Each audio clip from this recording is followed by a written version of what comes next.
தொடக்க நூல் அதிகாரம் 40. இவை நிகழ்ந்த பின் எகிப்து மன்னனுக்கு மது பரிமாறுவோனும் அப்பம் தயாரிப்போனும் தங்கள் தலைவனாகிய எகிப்திய மன்னனுக்கு எதிராக குற்றம் செய்தனர். பார்வோன் தன் மது பரிமாறுவோரின் தலைவனும் அப்பம் தயாரிப்போரின் தலைவனும் ஆகிய இரு அதிகாரிகள் மீதும் கடும் கோபம் கொண்டு காவலர் தலைவன் வீட்டிலிருந்த சிறைச்சாலையில் அவர்களை அடைத்து வைத்தான். யோசேப்பு அடைபட்டிருந்த இடமும் அதுவே. காவலர் தலைவனோ அவர்களை யோசேப்புடன் சிறையிருக்குமாறு குறித்தான். யோசேப்பும் அவர்களை கண்காணித்து வந்தார். அவர்கள் பல நாள்கள் சிறையில் இருந்தனர். எகிப்திய மன்னனால் சிறைப்பட்டிருந்த மது பரிமாறுவோன் அப்பம் தயாரிப்போன் இருவரும் ஒரே இரவில் கனவு கண்டனர். ஒவ்வொரு கனவும் வெவ்வேறு பொருள் கொண்டிருந்தது.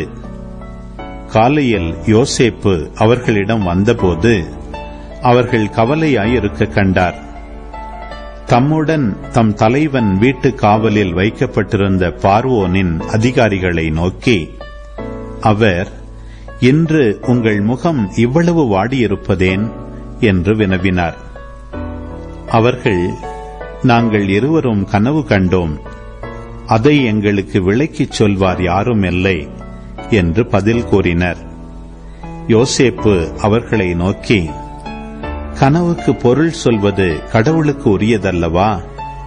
என்னிடம் விவரமாகச் சொல்லுங்கள் என்றார். அப்போது மது பரிமாறுவோர் தலைவன் தன் கனவை பற்றி சொல்லத் தொடங்கினான். என் கனவில் ஒரு திராட்சை கொடி எனக்கு முன் தோன்றியது.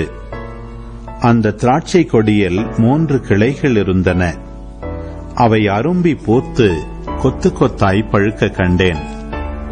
என் கையில் பார்வோனின் கிண்ணம் இருந்தது. நான் பழங்களை பறித்து பார்வோனின் கிண்ணத்தில் பிழிந்து அந்த கிண்ணத்தை பார்வோனின் கையில் கொடுத்தேன் என்றான். யோசேப்பு அவனை நோக்கி, கனவின் பொருள் இதுவே. 3 கிளைகளும் 3 நாள்களை குறிக்கும். இன்னும் 3 நாள்களில் பார்வோன் உன்னை தலை நிமிரச் செய்து உன்னை மீண்டும் முன்னைய பதவியில் அமர்த்துவான். முன்பு நீ பார்வோனின் மது பரிமாறுவோனாய் இருந்த காலத்தில் செய்தது போல அவன் கிண்ணத்தை அவன் கையில் கொடுப்பாய்.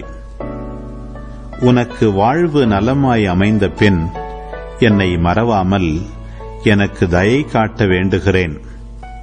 பார்வோனிடம் சொல்லி என்னை இச்சிறையிலிருந்து விடுவி, ஏனெனில் நான் எபிரெயரின் நாட்டிலிருந்து கடத்தி கொண்டு வரப்பட்டேன்.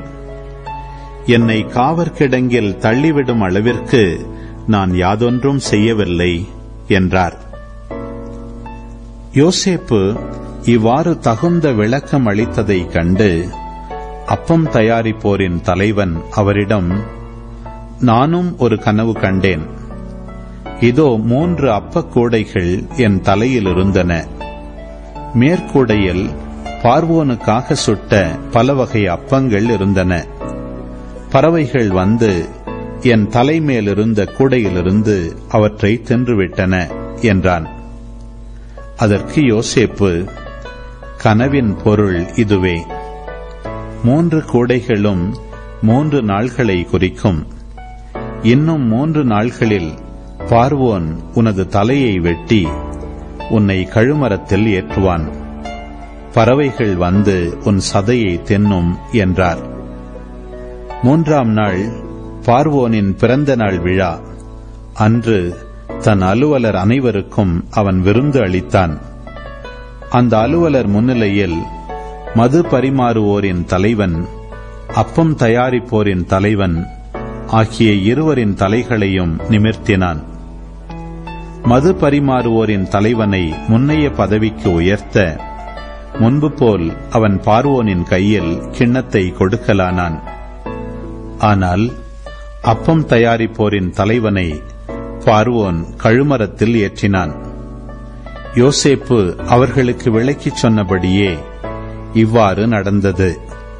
ஆனால் மது பரிமாறுவோரின் தலைவன் யோசேப்பை பற்றிய நினைவே இல்லாமல் அவரை மறந்துவிட்டான்.